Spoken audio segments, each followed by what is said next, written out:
Hello guys, welcome to the channel. आप सभी को मेरा नमस्ते।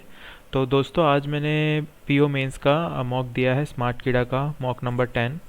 तो उसके ही स्कोर आपको इस वीडियो में बताऊंगा मैं अभी। तो शुरू करते हैं।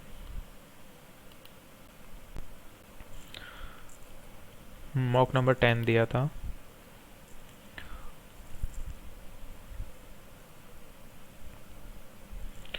ठीक है, तो ये मेरा स्कोर है 54.00, 54 आए हैं। और कट ऑफ है 53.5, है ना। परसेंटाइल है 79.77 और एक्यूरेसी है 81.67, है ना। तो आपको इंडिविजुअली और बता देता हूँ मैं। तो रीजनिंग में मेरे 11 अटैम्प हुए थे। इसमें एक पज़ल में मैं बहुत बुरी तरह फंसा था, उसमें ही मैंने बहुत टाइम दिया। तो 11 ही अटैम्प हो पाए थे, उसमें भी फिर एक गलत हो गया मेरा। जी के मैंने अटैम्प करी थी, इसमें ज़्यादा नहीं हो पाई मुझसे, 11 ही अटैम्प हुए थे और उसमें भी 2 गलत हुए। इंग्लिश में मैंने अटैम्प किए थे 27 और इसमें 5 गलत हो गए। और इंग्लिश इजी थी इसकी। फिर क्वांट में मैंने 11 अटैम्प किए थे और उसमें 3 गलत हो गए, है ना। तो स्कोर यहाँ पे आप देख सकते हो, क्वांट में 11 आए हैं, इंग्लिश में 24.75 आए हैं, जीके में 8.5 आए हैं और रीजनिंग में 9.25 आए हैं, है ना। और मैं आपको इंडिविजुअली अब बता देता हूँ कैसे क्वेश्चंस आए थे।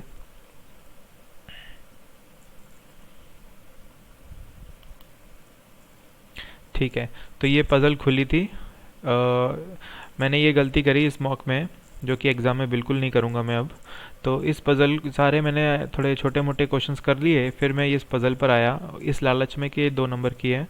और आप देख सकते हैं कितना मैंने टाइम दिया, 1 2 2 3 सेकेंड, और फिर भी नहीं हुई मुझसे, है ना। तो ऐसी गलती आप भी मत करिएगा। पहले जितने भी मिसलेनियस क्वेश्चन है पहले वही करिए आप। ऐसा नहीं कि डेटा सफिशिएंसी छोड़ दिया आपने, बोले बाद में करूँगा, पहले पज़ल कर लूँ। ऐसा मत करिएगा, क्योंकि पज़ल की कोई भी गारंटी नहीं ले सकता कि आपसे वो बनेगी कि नहीं बनेगी। और अगर नहीं बनी तो समय जाएगा अलग से, और जो थोड़े बहुत क्वेश्चन आपने छोड़ रखे हैं पीछे वो भी छूट जाएंगे, जैसे इस केस में मेरे साथ हुआ है। तो इस पज़ल को मैंने ले तो लिया लेकिन हुई नहीं। और ये 5 क्वेश्चंस थे, मतलब 10 नंबर का सवाल था, इसलिए मैंने इस लालच में इसको करना शुरू किया था, लेकिन हुई नहीं। फिर ये दूसरी पज़ल थी, ये पेंटागन वाली पज़ल थी जिसमें 10 लोग बैठे थे।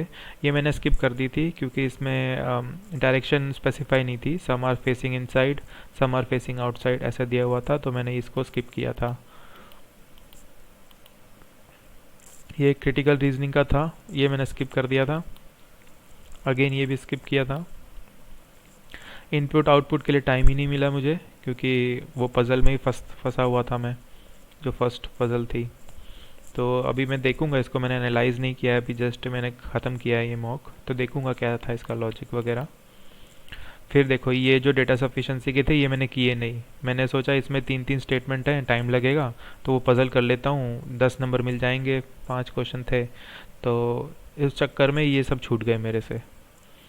तो आप भी एग्ज़ाम में ये सब गलती मत करिएगा, जो पहले मिसे लेने से पहले वो ही करिए आप, है ना। तो ये सारे छूट गए मुझसे डेटा सफिशिएंसी के। एक ये पज़ल थी, अनसर्टेन नंबर वाली थी। ये डायरेक्शन पूरा ये दिया हुआ था। करता तो मैं ये करता, लेकिन मैं यहाँ यहाँ 1 नंबर की थी ये, इसलिए फिर मैंने सोचा वो 2 नंबर वाली करता हूँ। तो वो फिर गलत डिसीजन ले लिया था मैंने, तो ये स्किप करी मैंने पज़ल। ये भी छोड़ दिया था, कर ही नहीं पाए क्योंकि टाइम नहीं मिला।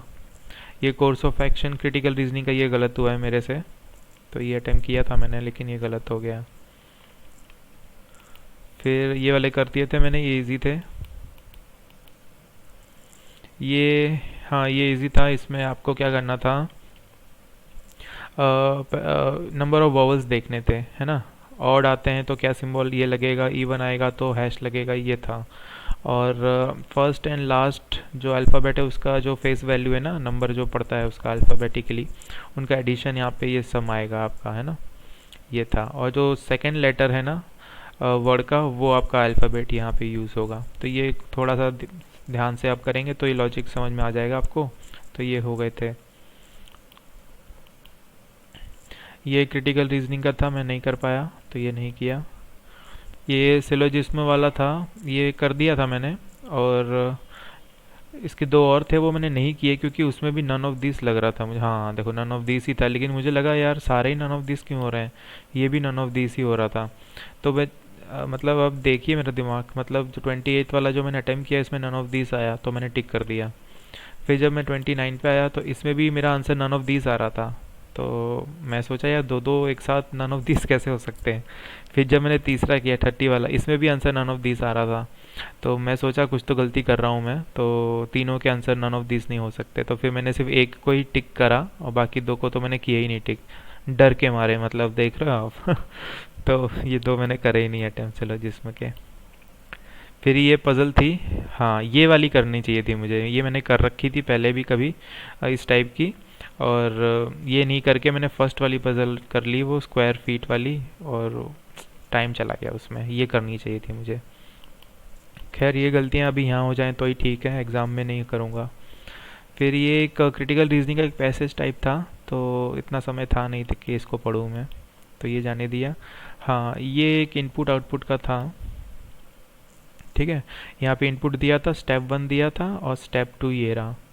आपको सेम लॉजिक फॉलो कराना है जो इन्होंने क्वेश्चन पूछा है यहाँ पे, ये वाला है ना। तो ये इजी था, इसमें कुछ नहीं करना था आपको। मैं आपको बता देता हूँ, जैसे इनपुट में ह्यूज लिखा हुआ है 50, तो ये जो अल्फ़ाबेट्स हैं इनको अल्फ़ाबेटिकली ऑर्डर में आपको असेंडिंग ऑर्डर में अरेंज करना है। तो EGHU ऐसे आ जाएगा, ई पहले आएगा, फिर जी आएगा, फिर यू, एच आएगा, फिर यू, है ना। फिर आपको क्या करना था, जो एच और ई है ना, first and last term alphabet है जो, उनके जो वैल्यूज़ आती हैं फेस वैल्यू, उनका सम कुछ नंबर होगा वो आपको इस 50 में ऐड कर देना है। तो एच और ई का टोटल 13 आ रहा था, तो 50 + 13 63 करना है आपको। फिर क्या करना है आपको, आउटपुट में आपको क्या करना है, अगर ये ऑड नंबर है तो +7 करना है आपको, अगर इवन नंबर आ रहा है तो -7 करना है। ये नंबर्स का हो गया। फिर EGHU में जो अल्फ़ाबेट्स है ना, वोवेल्स है ना, वोवेल्स का आपको -1 करना है, एक पीछे की तरफ जाना है। और जो कॉन्सोनेंट्स हैं उनका आप एक आगे की तरफ आपको अल्फ़ाबेट ऐड करना है। तो ये लॉजिक था, है ना। तो ये इतना आपको समझना था इसमें कि ये है। तो इतना समझने में ही देख लो 500 सेकंड लग गए, 550। और क्वेश्चन दो थे शायद, दो तीन थे, तो ये हो गए थे 4 थे, तो सही रहा मतलब। तो ये क्वेश्चंस थे रीजनिंग में। ये क्रिटिकल का था, मैंने नहीं किया ये भी एक पज़ल थी, बाद में आई हुई थी तो मैंने नहीं करी है, टाइम नहीं मिल पाया मुझे इसका देखने का। तो ये ऐसे रीजनिंग के थे, टोटल 11 करे थे, एक गलत हुआ। जीके मैंने थोड़ी बहुत ही करी क्योंकि मुझे आ नहीं रही थी, टफ थी, मतलब अच्छी नहीं थी, मतलब अच्छे लेवल की थी, मतलब इनकी जनरल अवेयरनेस। एक गलत हो गया इसमें मेरा ये वाला, एक और एक ये भी गलत हुआ है, 2 क्वेश्चन जीके में गलत हुए। ठीक है, इंग्लिश। इंग्लिश में पहले ये पीजे आया हुआ था, तो आपको देखते ही आपको ये लगेगा कि पहले अरेंज करो इसको, लेकिन नहीं, इसमें आप ये पढ़ोगे तो इसमें लिखा है कि सिर्फ 2 सेंटेंस को इंटरचेंज करना है, बाकी सेंटेंस फिक्स हैं अपनी जगह पे। तो कौन से वो 2 सेंटेंस हैं जिसको इंटरचेंज करने से पीजे पूरा सही बैठेगा, ये पूछा था।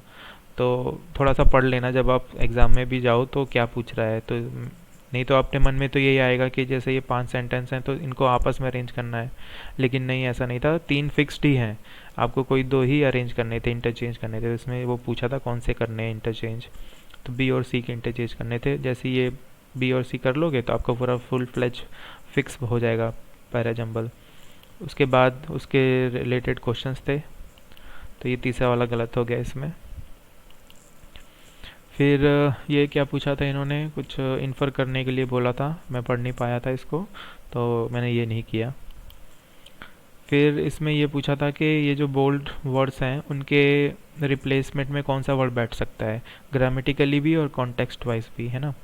तो इसमें आंसर है नन ऑफ दिस था, नो करेक्शन रिक्वायर्ड, क्योंकि कोई भी ऑप्शन नहीं बैठ रहा था इसमें। फिर इस टाइप का ये दूसरा क्वेश्चन था, ये भी मैंने कर दिया था, इजी था ये। फिर आपको ये तो बिल्कुल ही मामूली थे, मुझे नहीं लगता एग्ज़ाम में आएंगे ये। तो इसमें 2 सेंटेंस दिए हुए थे और हर सेंटेंस में 3 वर्ड्स हैं जो आपको स्वैप करके रीअरेंज करने हैं और फिर वहाँ पे बिठाने हैं। तो ये थे, इजी थे ये। फिर ये वाला नहीं किया मैंने, ये क्या था, इन्फर करने वाला ही क्वेश्चन था, है ना। कोई सेंट्रल आइडिया ये दिया हुआ है ऊपर बोल्ड में, आपको बताना है कौन से पैराग्राफ का ये सेंट्रल आइडिया है ना। तो ये नहीं करा क्योंकि इस पढ़ने में टाइम जाता है। फिर ये मैंने आरसी करा था, इजी था ये आरसी, बहुत ही सिंपल था। थोड़ा सा बड़ा लग रहा है आपको, लेकिन ये समझने में बहुत इजी था। इसकी राइटिंग भी बहुत सिंपल थी, आप पढ़ते जाओ और समझ में आता जाएगा।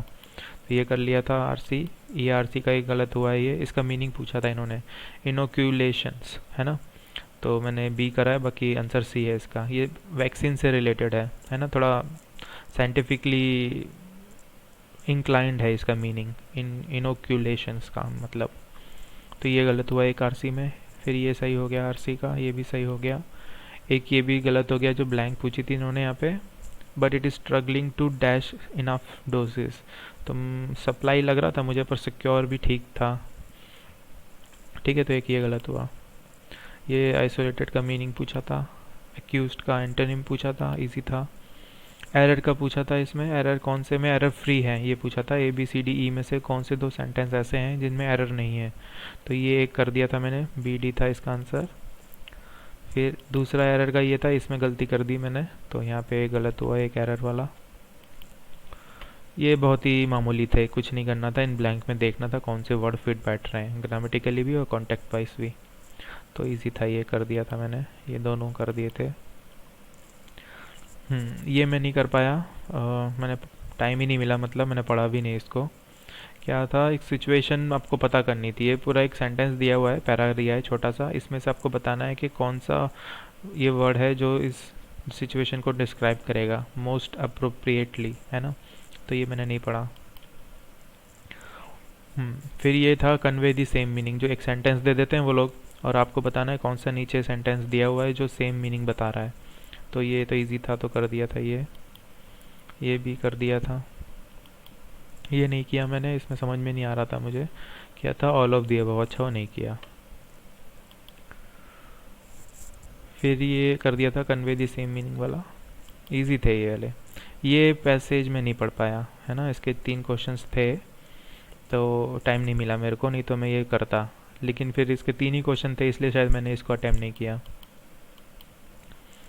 फिर है ये वाला, इसमें आपको ये बताना था, एक जो पैराग्राफ दे देते हैं बीच में ब्लैंक होती हैं, A B C D E blank, तो एक सेंटेंस देते हैं वो लोग, वो बताते हैं, पूछते हैं आपसे कि ये सेंटेंस कौन सी जगह पे फिट होगा, या तो ए की जगह या बी की जगह रखोगे, या सी की जगह या डी या फिर ई, कहाँ पे आपको पढ़ना है पूरा सेंटेंस, फिर देखना है ये मीनिंग कहाँ सही बैठेगा इस सेंटेंस का, फिर वहाँ पे आपको प्लेस करना है। तो ये ईजी था, थोड़ा सा ध्यान से पढ़ेंगे तो आ जाएगा। सेम ये दूसरा क्वेश्चन भी यही था। इसमें इन्फर वाला एक क्वेश्चन था, छोटा सा पैराग्राफ दिया था, इन्फर क्या कर सकते हो आप, तो ये था एक पूछा था। और इसमें क्या पूछा था, ये जो बोल्ड में दिया हुआ है ना, इसका एक वर्ड में क्या मीनिंग होगा, तो ये आपको मतलब वो कैब का था ये क्वेश्चन एक तरीके से। एक ये दूसरा ये था, ये गलत हो गया मेरे से, फ्लाउंडर इसका मीनिंग आएगा, मैंने वेसल लिखा था, करा था। फिर इसमें एरर फ्री वाला फाइंड आउट करना था, कौन सा एरर फ्री है, तो ये कर दिया था मैंने। तो इंग्लिश में ऐसे मैंने 27 करे थे, जिसमें 5 गलत हो गए, है ना। अब आते हैं क्वांट में। क्वांट में पहला ये क्वेश्चन आया था, मैंने ये थोड़ा ट्राई किया पर नहीं हुआ मुझसे, तो देखो 194 सेकंड भी लगाए मैंने, लेकिन मुझसे हुआ नहीं, फिर मैंने जाने दिया इसको। ये डीआई मैंने अटेम्प्ट करी थी, लेकिन बाद में करी थी, है ना। तो इसी डीआई का एक क्वेश्चन गलत हो गया, ये वाला। 4 थे क्वेश्चन डीआई के ये, और 2-2 नंबर की थी, नहीं 5 थे क्वेश्चन। फिर ये अरिथमेटिक के क्वेश्चन थे, ये तो स्किप ही करता गया मैं। एक ये डीआई थी, ये स्किप कर दी थी मैंने, क्योंकि वो पहले वाली जो डीआई है ना, उसमें मैंने टाइम लगाया समझने में, तो ये वाला नहीं कर पाया कैसलेट। फिर ये गलत हुआ है डेटा सफिशिएंसी के, पता नहीं क्या हो रहा है मेरे साथ, ये मतलब गलत हो रहे हैं मेरे इन दिनों मॉक्स में। तो एक ये था, तो ये गलत हो गया, नहीं ये गलत हुआ, वो तो अटेम्प्ट नहीं किया था, ये गलत हुआ एक आर्टिकल वाला। एक ये भी गलत हुआ, ये मैंने स्किप कर दिया, इसमें भी मैंने दिमाग लगाया था थोड़ा, देखो 281 सेकंड्स लिए थे मैंने सॉल्व करने में, पर हुआ नहीं। फिर ये था मिसिंग सीरीज़, एक पैटर्न दिए आपको फाइंड आउट करना है, और वो सेम पैटर्न आपको दूसरी सीरीज़ में लगाना है, बहुत ही सिंपल था, आसानी से हो जाता। तो ये कर दिए थे, 2 क्वेश्चन थे इसके। फिर ये मैंने किया नहीं अरिथमेटिक, ये डीआई भी मैंने नहीं करी, है ना, क्योंकि इसमें एरिया वगैरह सब दिया हुआ था, तो मुझे लगा समझूंगा करूँगा तब तक तो हो जाएगा पेपर ही, तो इसको बाद में प्रैक्टिस करेंगे। अभी मैंने स्किप कर दिया था। ये एकदम मामूली था, बहुत इजी था, इसमें कुछ नहीं करना था, आपको रूट्स पता करने थे। और यहाँ पे दिया हुआ है कि डिफरेंस ऑफ रूट दिया हुआ है ना। इन्होंने बोला है कि suppose m and n are roots of this equation, तो हमें पता है कि सम ऑफ रूट्स क्या होता है, -b/a। तो आप वो इक्वेशन से ये m और n की वैल्यू निकाल लो और वैल्यू ले आओ आंसर की। तो ईजी था, 2 क्वेश्चन थे, आसानी से हो गए, है ना। सेम ये भी। फिर एक ये छोटा सा कैसलेट था, ये भी नहीं किया मैंने, पूछा हुआ था ये, अब करूँगा प्रैक्टिस इनको। हाँ, एक ये पता नहीं क्या था, बोर्ड वाला ये था। मैं इसको पढ़ा भी नहीं एक्चुअली, है ना, तो मुझे मालूम भी नहीं क्या है, और ना मैंने इसको इस टाइप के कभी पहले किए हैं क्वेश्चंस। तो अब ये मॉक एनालाइज करूँगा तब ये देखूँगा ये क्या है। तो ये स्किप किया हुआ था मैंने। फिर क्या, ये रीजनिंग आ गई, है ना। तो ऐसा था गाइज आज का मॉक, है ना, ये वाला। तो ये मॉक नंबर 10 था, है ना। तो अगर आपने ये दिया हुआ है तो आप भी अपने कमेंट्स बताइएगा कैसा रहा क्या नहीं रहा। इसमें देखो आप, अगर मैथ में 11 आ गए, ठीक है। हाँ, तो इसमें क्वांट में तो ठीक हूँ मैं, 11 नंबर आ गए। रीजनिंग में अगर वो पज़ल ना लेके दूसरी पज़ल लेता तो ज़्यादा सही रहता, तो मेरे स्कोर थोड़े और बढ़ जाते हैं ना। लेकिन खैर छोड़िए आप, मतलब ये तो प्रैक्टिस के लिए है तो ठीक है ना। तो ये था गाइस आज का स्कोर। और अगर आपको वीडियो अच्छा लगे तो डू लाइक दी वीडियो, और हो सके तो मेरे चैनल को ज़रूर सब्सक्राइब करिएगा। और मिलते हैं अगली वीडियो में। Till then keep studying, bye bye.